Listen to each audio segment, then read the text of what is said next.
Hey there, I am back with another deck review, and today we're going to be looking at Sanctissimus from Oath playing cards.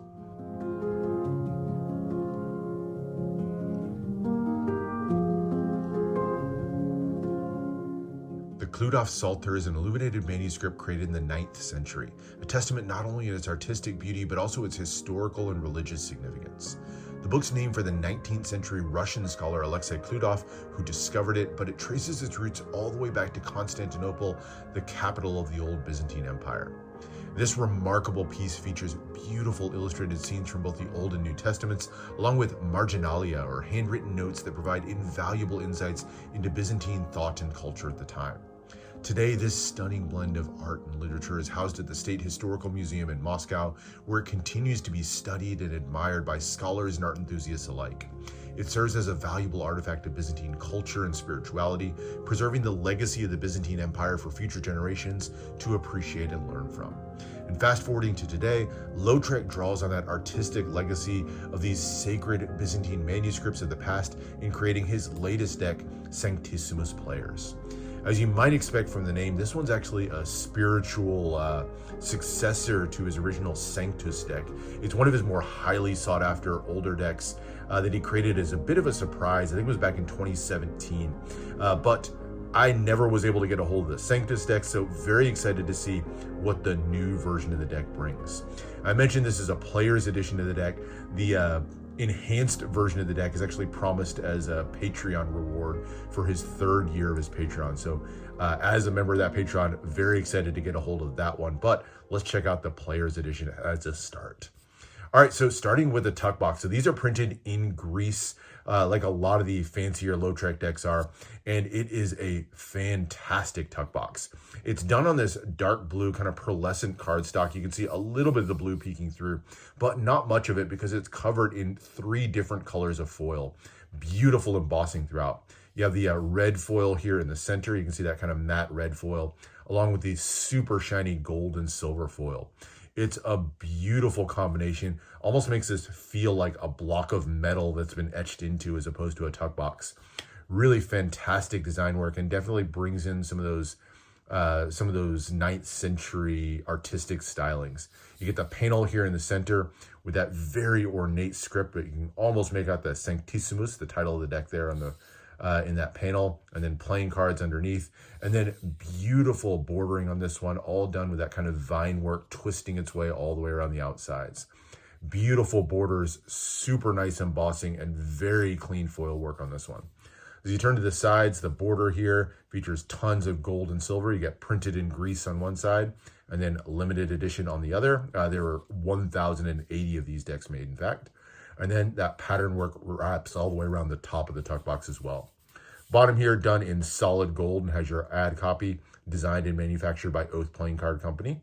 And when it was originally made in October 2023, along with the Oath logo there. And then the back has a foiled and slightly embossed version of the back design of the cards. Beautiful look at it, but we'll look more at the design work as we get to the cards themselves. Open up the inner flap, you get more of that patterning with very sort of Byzantine motifs inspired throughout. Love the little cross there done with the kind of leaf or flower-like pattern there. And then the that same design from the sides wraps up onto the inner flaps. And of course you get interior foiling as well, done in beautiful gold pattern work that continues all the way through the tuck box. It's a super ornate tuck box. And I gotta say, and get this in hand, it looks even more impressive. Just like I said, almost feels like a solid block of metal that's been etched into as opposed to a cardboard tuck. But enough about the tuck box. Let's check out the cards, and we'll start with the back design. All right, so no foil on the cards themselves. Instead, bringing in multiple colors of metallic inks to give you your nice bit of shine. I mentioned that there was eventually going to be a Patreon version of these decks. I believe that one's actually going to feature foil, so you'll see an even more enhanced. But for the player's edition, we do get some really nice metallic inks. You may be able to make out, of course, the gold here used very liberally throughout, and then nice little accents of silver, like here on the flower cross there in the center.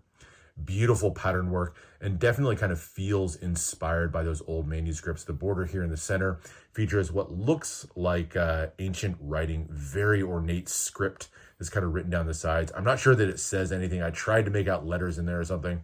Maybe it actually has a message in there, but I wasn't able to make it out. And then beautiful design work. You get the central elements here, kind of circular patterns interlocking, and then the vine work that wraps around to make the nice thick border around the edges. And then, of course, the background of the card done in gold metallic, so you get the gold metallic borders on this one. Very shiny gold look to them. I love how this turned out. Definitely has that sort of vintage or old world style feel to it with the nice block patterns on there. But beautiful work on the back design. Now onto the faces. So you do get a couple of jokers, beautiful gold kind of leaf work border on these, nice thick border to kind of give you that very ornate and rich feel to the cards overall. You get Joker in the corners, and then the design here against that kind of blue pattern background, kind of a bit of an odd one. You get this sort of disembodied hand here, making that pose of blessing. You'll see this hand pose is used in a lot of like Jesus paintings or something like that. You'll see Jesus with his hand extended in a mark of blessing like this. But that's the hand pose that's used on the jokers. And to me, it looks a little bit odd to just have this hand out in the middle of nowhere. Would have preferred it to be, I don't know, connected to somebody or something. But then a fun little touch here. One of them just the hand with that pose of blessing. And then the other one with an ace of spades reveal kind of inserted between the fingers there. Kind of a fun idea, I think, for the gaff card. But for a more ornate inspired deck, this whole Joker thing doesn't quite work for me. It's a little bit odd, the disembodied hand and then the realistic looking ace of spades. I don't know, not my favorite Jokers, but I do love the borders and the pattern in the background, which we'll get to see more of as we get through the cards themselves. You do get a double backer, so if you wanted to use this as a magic deck, I guess, you could use that double backer.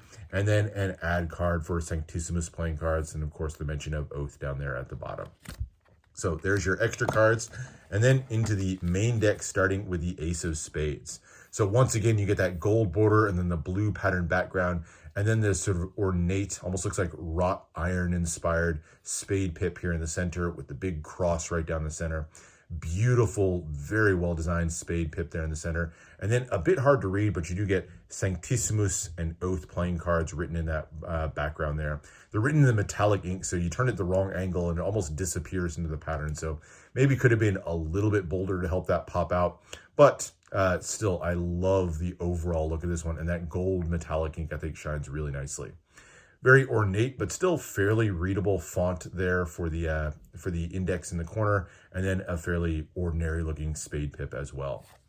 Number cards feature kind of a hallmark of Oath's or of Lotrek's decks, that two-toned pip there in the center. So you get gold metallic on one side and black on the other. He always does these bisected pips, or very often uses these bisected pips, kind of a signature style of his. But there's your spade pips. The other three aces are much more ordinary, so just feature the single smaller pip in the center. But you see, these are done with the red cards done with the mixture of gold and that crimson color, and then the black cards done with the bisected gold and black pip. So otherwise, you still get that same beautiful background, beautiful border on these to make these very ornate feeling cards, despite the pips themselves being relatively ordinary, I guess, compared to the rest of the deck. And then we get to the court cards, and the court cards definitely draw heavy inspiration from old Byzantine art. Art of religious figures and things like that you would see there. Definitely, I think Oath's style fits in with Byzantine art very well. Now, usually if you look back at old Byzantine art, artists back then weren't encouraged to really go crazy on the forms. In fact, they were meant to copy the forms of the past. So anytime you see Jesus, you would see, you know, a relatively small set of poses that Jesus or the Virgin Mary would be posed in. And so kind of in keeping with that, I think it's fitting that the poses for these are reminiscent of your classic bicycle cards, not really changing the layout of the cards, but giving them an artistic makeover that brings them into that old Byzantine style.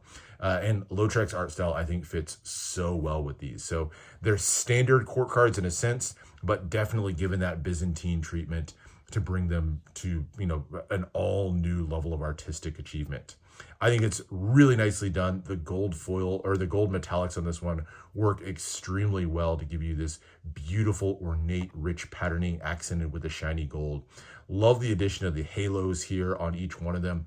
Halos are these kind of circles of light, would be used to signify holy religious figures or leaders of the time. So in this case, as you get the royalty of the decks giving them the halo effect. I think a very Byzantine art sort of twist to them. Love the artwork on these, the shine, the gold faces, everything just kind of has this nice glow to it overall. The reds and the blues kind of giving an understated look, but they look nice and bright against those golds still nonetheless. And then as you go through the rest of the quartz, you'll see, like I said, very similar stylings to any of the familiar bicycle decks, but of course, given a huge upgrade with Lotrek style in this one. So very much like these court cards. I think they're really nicely done and very fitting with the theme. So there's your heart quartz to finish it out, finishing out with the traditional suicidal king with the sword at his head. Beautiful looking court cards overall. I think they fit really, really nicely with the deck. And that is the look at Sanctissimus overall. Now, these are printed by Oath playing cards. So if you've seen the decks, you know that the handling is fine. It's actually pretty good overall. Like, it fans pretty smoothly. I've heard, I don't handle my cards too much. I've heard the handling doesn't quite hold up over time. And so I wouldn't expect these to handle as well as like a USPCC deck, for example.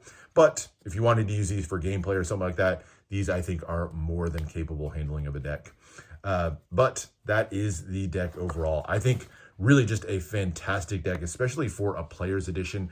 And by the way, if you like what you see here, these are actually still available to be picked up on Oath's website now. So I'll put a link down in the description so you can consider getting one of these for yourself. And if you want to see the sort of more ornate versions of these decks, encourage you to go check out the Oath Patreon as well, where you can consider backing him. You got to, with Lotrek, you got to be aware that sometimes there's delays in shipping. I'm gonna put that lightly, do your own research. But if you're willing to wait for the decks, he produces some fantastic and beautiful and promises some really super ornate decks as part of that Patreon. So consider backing that one if you're a fan of his work. But anyway, that is the look at Sanctissimus. Hope you enjoyed this one, and make sure to subscribe for more deck reviews, more unboxings, and let me know what else you want to see in the future. Thanks for watching, and I'll see you for the next one.